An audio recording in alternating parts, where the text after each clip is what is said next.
What are we covering in the last 24 hours of the Israel-Hamas War? Day 131. Israeli Prime Minister Netanyahu declared today that the Israeli delegation will not continue the hostage negotiation talks in Cairo until Hamas changes its position. Palestinian Authority Chairman Mahmoud Abbas made a public appeal to Hamas today, asking them to come to a hostage deal in order to prevent further expulsion and suffering from the Palestinian people. There was substantial escalations between Israel and Hezbollah in the last 24 hours. Hezbollah launched a substantial barrage of 11 Grad missiles towards IDF bases in the areas of Tzfat, resulting in the death of one IDF soldier and 7 soldiers badly injured. The U.S. State Department spokesperson Matthew Miller stated again today that the United States clarified to Israel that it will not support a military operation in Rafah until a humanitarian plan is developed and executed.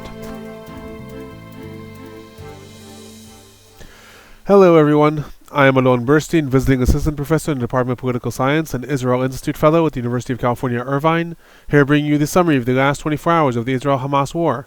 It is currently the evening of February 14, 2024 in the United States, the morning of February 15, 2024 in the Middle East. Starting with the hostage situation, Israeli Prime Minister Netanyahu declared today that the Israeli delegation will not continue the hostage negotiation talks in Cairo until Hamas changes its position. The reports in Israel are that he made the decision alone without consulting the War Cabinet. The Israeli War Cabinet includes Israeli Defense Minister Yoav Gallant, as well as 2 members of opposition parties in Netanyahu, Minister Gantz and Minister Eisenkot. According to different reports, Gantz and Eisenkot both favor going for a hostage deal first and foremost before progressing with the military campaign, while Prime Minister Netanyahu favors progressing with a military campaign into Rafah and only then coming to a hostage deal. In Israel, it was also reported that the security establishment of the IDF, the Shabak and the Mossad all favored sending delegations to the negotiations. However, Prime Minister Netanyahu vetoed this. Alongside this, the Haaretz news outlet in Israel quoted diplomatic sources stating that regardless of Netanyahu's instructions, negotiations are going to continue only at lower levels as they have continued this entire time. In other news, in a rare appeal made today, Palestinian Authority Chairman Mahmoud Abbas made a public appeal to Hamas asking them to come to a hostage deal in order to prevent further expulsion and suffering from the Palestinian people. This may relate to what Egypt has stated in recent days, that Hamas has 2 weeks to come to a hostage deal before Israel invades Rafah, which will involve a mass uprooting of well over 1 million Palestinians who will be again moved around in the Gaza Strip. It also may relate to what President Biden has stated recently, that if a hostage deal is reached, then there will be a 6-week truce, which may be then translated into a longer ceasefire. Possibly Palestinian Authority Chairman Abbas is saying to Hamas, come to an agreement now in order to prevent further escalations later on. In addition to this, Palestinian sources stated to Israeli news agencies today that Hamas is likely trying to time the hostage deal such that it will coincide with the month of Ramadan. The month of Ramadan is going to start on March 10th or March 11th. As this will generate further popularity for the movement, the month of Ramadan usually is a month of a lot of escalations and more favor for Hamas within the Palestinian population, and Hamas wants the hostage exchange and the release of Palestinian prisoners to coincide with this month. As it stands right now, the hostage negotiations are frozen. Israel is saying it's not going to send delegates in order to negotiate until Hamas changes its position, and Hamas is saying it is not changing its position. Moving on to the ongoing fighting in the Gaza Strip, there was a barrage of rockets sent from the Gaza Strip targeting the southern parts of Israel today. Rockets targeted primarily the areas of Ashkelon, Hof Ashkelon, as well as Zikim. The Al-Quds brigades of the Palestinian Islamic Jihad claimed responsibility for this barrage of rockets. This is a relative rarity. There have been much fewer rockets in the last several weeks as the IDF has taken over the northern parts of the Gaza Strip. However, the Palestinian Islamic Jihad did make that claim, and rockets were sent today. Moving on to the fighting in the Gaza Strip. In the northern parts of the Gaza Strip, there's still no report regarding the assassination attempt that was carried out yesterday. According to that attempt yesterday, missiles hit a car killing 6 Palestinians. It is unclear if that was a successful attempt or not, and who in fact was targeted. In the central parts of the Gaza Strip, there were substantial bombings reported in the areas of Deir el-Balah. Other areas in the central parts of the Strip also suffered from intense bombings throughout the last 24 hours. These involved both al-Nuseirat refugee camp as well as al-Bureid refugee camp. The IDF reported that 10 Hamas and Palestinian Islamic Jihad operatives were killed in different operations in the central regions. These include operatives that were killed both in ground assaults as well as from the air. Moving on to the southern parts of the Gaza Strip, where the bulk of the fighting is in Khan Yunis, substantial violence was reported in the western parts of the city in the last 24 hours. The IDF reported a lot of face-to-face gun battles and encounters with Hamas operatives. The IDF stated that 6 operatives were killed in the last 24 hours in these encounters. 4 more were reportedly killed as they tried to lay ambush to the IDF and launch RPGs and anti-tank missiles, and they were targeted from the sky. In addition, there were thousands of Palestinians that were reported evacuating the Al-Nasser hospital in the western parts of Khan Yunis in accordance with the IDF regulations. The IDF reported that it detained 40 Palestinians as they were evacuated the hospital. In addition, the IDF reported that in the western parts of the city, several different tunnel entrances were located in the last 24 hours. Other news related to the Gaza Strip. After Al Jazeera stated that one of its reporters, Ismail Abu Omar, was injured in an IDF drone attack in Rafah yesterday, today the IDF Arabic spokesperson put out a tweet stating that Abu Omar was in fact the deputy platoon leader of Hamas's Eastern Khan Yunis brigade and had taken pictures of himself participating in the October 7th attack in Nir Oz. In those pictures that Abu Omar took, he did actually show himself in Nir Oz. He is not shown actually participating in the violence, but he did state a lot of words that were praising the violence as it was happening in the kibbutz Nir Oz that surrounds the Gaza Strip. Other news, the U.S. State Department spokesperson Matthew Miller stated again today that the United States clarified to Israel that it will not support a military operation in Rafah until a humanitarian plan is developed and executed. He added that the United States is looking forward to reviewing and briefing such plans and wants to make sure that they are credible and executable before any operation takes place. Related to this, Canada, Australia, and New Zealand all put out a joint statement calling for an immediate humanitarian ceasefire and stating that an IDF operation in Rafah will be disastrous. Similarly, French President Macron spoke to Prime Minister Netanyahu today, also expressing his utter objection to an operation in Rafah, adding that it will result in forced evacuation of people in violation of international law. Possibly responding to all of these, Israeli Prime Minister Netanyahu today put out a tweet stating, and I quote, "We will fight until complete victory, including forceful operation that will take place in Rafah, after we let the civilian population evacuate from the fighting areas." So what we're seeing is, once again, Netanyahu is making very public the fact that Israel is intending to invade Rafah. This may be part of the negotiation tactic in order to get Hamas to change its terms to a hostage deal. However, his threats are being taken very seriously by world leaders, as well as by different Palestinian elements who are all calling on the international community to stop Israel's invasion of Rafah. In addition to this, we have indication that his threats are also being taken very seriously by the local population. Today it was reported that between hundreds and thousands of Palestinians have reportedly been fleeing Rafah, heading north towards the areas of Deir el-Balah and al-Nuseirat refugee camps. It's important to note that these are not the designated humanitarian safe zones that the IDF said it was going to designate for Palestinian civilians. The IDF has not actually called on civilians to evacuate Rafah yet. It's only said that it is going to do so in the future. These areas, Deir el-Balah and al-Nuseirat refugee camp, are still very intensive fighting zones. However, Palestinians are fleeing Rafah towards those areas in anticipation of this possible IDF invasion that will come either in the coming days or in the coming weeks, depending on who is asked. Regarding casualties, no IDF soldiers are reported killed in the Gaza Strip in the last 24 hours. The total number of IDF soldiers killed in the Gaza Strip since the invasion began remains 232. 6 IDF soldiers are reported injured in the Gaza Strip in the last 24 hours, leaving the total number of IDF soldiers injured in the Gaza Strip since the invasion began at 1,352. The Palestinian Health Ministry in the Gaza Strip is reporting 103 Palestinians killed in the Gaza Strip in the last 24 hours, bringing the total number of Palestinians killed in the Gaza Strip since the war began to 28,576. 68,279 Palestinians were reported injured in the Gaza Strip, and there are still several thousand who are buried under the rubble and presumed dead. Moving on to the humanitarian situation in the Gaza Strip, the head of UNRWA, Philip Lazzarini, called today for the establishment of a commission of inquiry to explore the bombings against UNRWA facilities and deaths of UNRWA employees throughout the war, adding that the commission should explore the claims of tunnels that were dug beneath the main UNRWA headquarters as well. This relates to the uncovered tunnels in the Rimal area in the northern parts of the Gaza Strip. The IDF uncovered that Hamas's main communication servers were in a tunnel that was underneath UNRWA's headquarters and were in fact connected to UNRWA's communication array. Philip Lazzarini, the head of UNRWA, claimed no knowledge of this. He is now calling for a commission of inquiry to both examine the IDF's violence against UNRWA as well as the existence of that tunnel. And related to UNRWA, the United Kingdom's Foreign Minister, David Cameron, stated today that while UNRWA is the only network distributing aid in the Gaza Strip, before restoring funding to UNRWA, the United Kingdom needs to be sure that the agency is not employing workers who are assisting Hamas. This relates to the suspending of funding that a series of countries, including the United Kingdom, imposed on UNRWA following the expose of the IDF that 12 UNRWA employees participated in one way or another in the October 7th attack. The UK Foreign Minister is now one of the first to say publicly that the United Kingdom would to some extent like to restore funding to UNRWA. However, first it needs to validate that UNRWA is not employing anyone who facilitates or assists Hamas. Other news related to the humanitarian situation in the Gaza Strip. Israel authorized today the activation of a Starlink terminal in the Gaza Strip. This is a terminal that connects to Elon Musk's international internet network that is activated via satellite. This is going to be part of activating the satellite communication array in Israel in general. The link in Gaza is going to be established in the field hospital of the United Arab Emirates that is operated out of Rafah, and each connection in Gaza is going to be authorized by Israel in order to assure that it is being used solely for humanitarian purposes.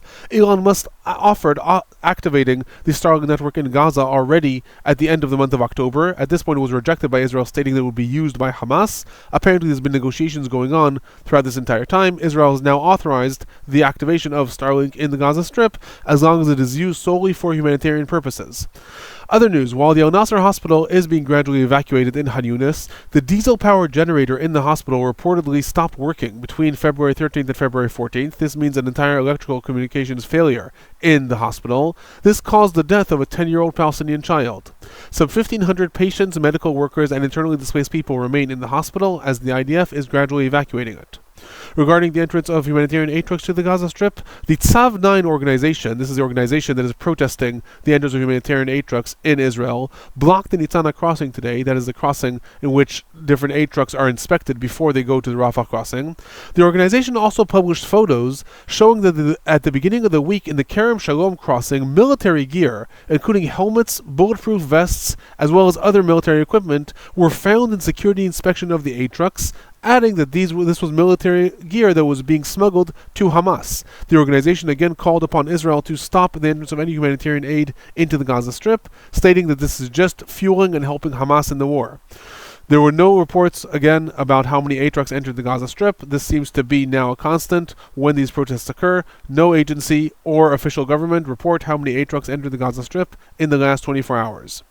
Moving on to the West Bank, there was a Palestinian attack that was carried out from the Jilabon village. A shooting attack occurred towards the areas of Merav. Importantly, this is a shooting attack from within the West Bank, from a Palestinian area, into the areas of Merav, which is within the Green Line. So not one of the Israeli settlements, but rather one of the areas within Israel. No people were reported injured.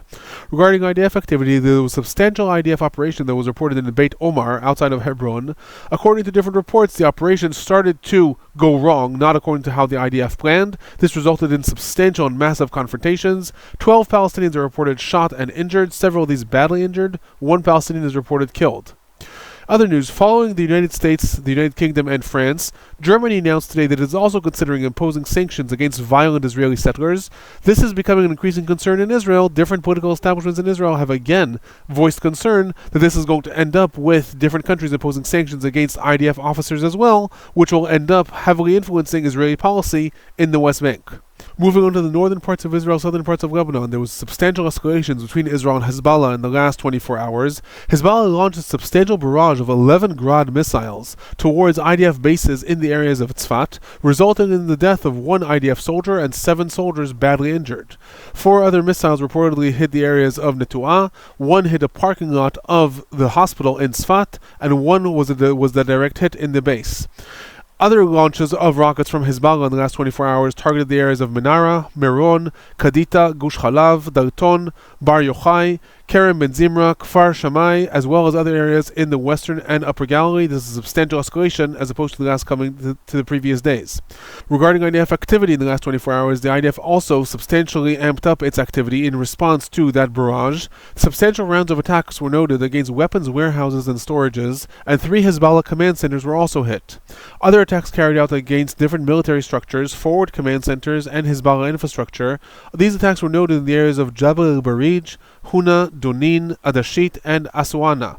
The IDF specifically noted that some of these targets belong to the Radwan force. This is Hezbollah's forward commando units that are trained to invade Israel should the day come. In addition, there were reports in Lebanon of substantial attacks in the areas of Anabatia, which were reportedly attacked by drones, as well as in the areas of El Jabin, Yarin, Ashabatia, Atufach, the Dunin village, Alavona, which was also hit by drones, and artillery fire was also noted in the areas of Meruhin, and Tercherfa. Al-Akhbar reported there was gunfire in the Al-Wazani area. Al-Miyan reported that in these rounds of attacks of the IDF, 11 people were killed, 8 of them in the attack in a house in Anabatia. Reuters reported that in these attacks, 4 of those who were killed were reportedly children. Other news: in light of the escalations with Hezbollah, Minister Gantz of Israel's war cabinet issued a direct threat to Lebanon. He stated, "Let's be clear. Those responsible for the firing from Lebanon are not just Hezbollah or other terror organizations. It is the Lebanese government and the Lebanese state that allows firing from its territory." He added that there is no military target or infrastructure in Lebanon that is not out of our radar. What he is trying to say is that Israel will not hesitate to target the Lebanese government and the Lebanese military should escalations continue into an all-out war. Hezbollah reported that in these various retaliations, 3 Hezbollah operatives were killed in the last 24 hours, bringing the total number of Hezbollah operatives killed that the group states were killed to 196. The IDF estimates that upwards of 200 Hezbollah operatives have been killed since the war began, as well as 50 operatives from other organizations in Lebanon. Moving on to some of the political and general trends for the last 24 hours. There were major protests in Israel in the last 24 hours, specifically by family members and their supporters that are all calling for a hostage deal and an immediate release of all hostages. The protests broke out specifically after it was reported, as I stated at the beginning, that Netanyahu has ordered the cessation of Israeli participation in hostage negotiations. Relating to this, there's deepening fractures that are reported in Israel's war cabinet. Mounting pressure is being leveled against Minister Gantz and Eisenkot to leave the government. This will have substantial impact on the war. If those two actually do leave the government, that means that the war cabinet will effectively disband and the expanded cabinet will go back to being the one who is running the war. That cabinet is manned by several different extremely hawkish ministers who all call to either expel Palestinians, stop aid to Gaza, or re-establish settlements in the Gaza Strip. Other news: there was a report published today about Marwan Barghouti, who is a former leader of the Palestinian Tanzim and possibly the most popular Palestinian prisoner in Israel. He is also one of the people who is on Hamas's list, destined to be released in a hostage deal. The report stated that he has recently been transferred to a different prison in Israel and placed in isolation due to his intensive activity trying to incite the Palestinian population in the West Bank to launch an uprising as part of the war. Amidst this, the Saudi Al-Hadath reported that the head of the Mossad, Dedi Barnea, informed negotiators in Cairo that Israel will not agree to release Barghouti in any deal, that the release of Barghouti is in fact a red line. Barghouti is considered possibly the most heavy, quote-unquote, Palestinian prisoner. Other political news: President Biden of the United States signed an order today automatically extending the visas of Palestinians in the United States for 18 months, offering them a temporary safe haven as a result of the ongoing war in Gaza. Other news: the Wall Street Journal published further details about what I already stated yesterday, that there are ongoing investigations in the United States regarding Israel in the war. According to the report, the State Department is exploring if Israel misused U.S. missiles and bombs in several different aerial airstrikes, killing large amounts of civilians in the Gaza Strip. These include an attack on October 31st in the Jabalia refugee camp that killed 125 people. The United States is specifically exploring if Israel, who dropped a 900-kilogram bomb, was using U.S. weaponry in order to target civilians. The report adds that the U.S. is also examining if the IDF has used white phosphorus bombs in attacks in Lebanon. Other political news: the family members of 100 hostages and victims of October 7th attack formally submitted charges in the ICC, the International Criminal Court, against the leaders of Hamas, hoping to get the court to issue international arrest warrants against the leaders as another mechanism of pressure on the Hamas leadership to possibly come to a hostage deal. Other news: Turkish President Erdogan arrived in Egypt today for the first time since the Muslim Brotherhood was overthrown in Egypt in 2013. He was met at the airport by Egyptian President Assisi, and the two will have a joint press conference tomorrow discussing the situation in the Gaza Strip. Moving on to the future of the Gaza Strip, 2 important interviews were published today, each possibly relating to the future succession of Palestinian Authority chairman Mahmoud Abbas as chairman of the authority. The first was by Hussein al-Sheikh. He is the Secretary General of the Palestinian Liberation Organization. He gave an interview to the Asharq al-Awsat newspaper, and he discussed the attempts to bring forth a unity government between the PLO and its specific faction Fatah and Hamas as a way to end the war and lead the Palestinians into the future. Hussein al-Sheikh was previously seen as a natural successor of Mahmoud Abbas. However, it is important to note that he is part of the quote-unquote old guard in the Palestinian Authority and possibly does not fit with what the West would like to see with regards to reforms in the Palestinian Authority. In turn, Mohammed Dahlan, who is a former head of security in the Gaza Strip and seemingly the favored future leader of the Palestinian Authority by the United Arab Emirates, Saudi Arabia, Egypt, and possibly different elements in the quote-unquote West, gave an interview to the New York Times today. He stated that neither Hamas nor Mahmoud Abbas should be part of the future leadership, adding that while he does not want to lead the future Palestinian Authority, he will help in any way that he can. He specifically noted, if there's a two-state solution option that is available, I am in favor of it. So this may be important because both these leaders are trying to position themselves as possible successors when the United States and other elements come to impose reforms on the Palestinian Authority, and both of them seemingly today are trying to gain international traction to present their views on the future of the Palestinian leadership. If you enjoyed these videos, please do remember to subscribe, give a like, turn on notifications if you'd like to know when new reports come out. If you have any questions or comments, please feel free to leave them in the comment section. That is my report for the last 24 hours. I'll be back tomorrow.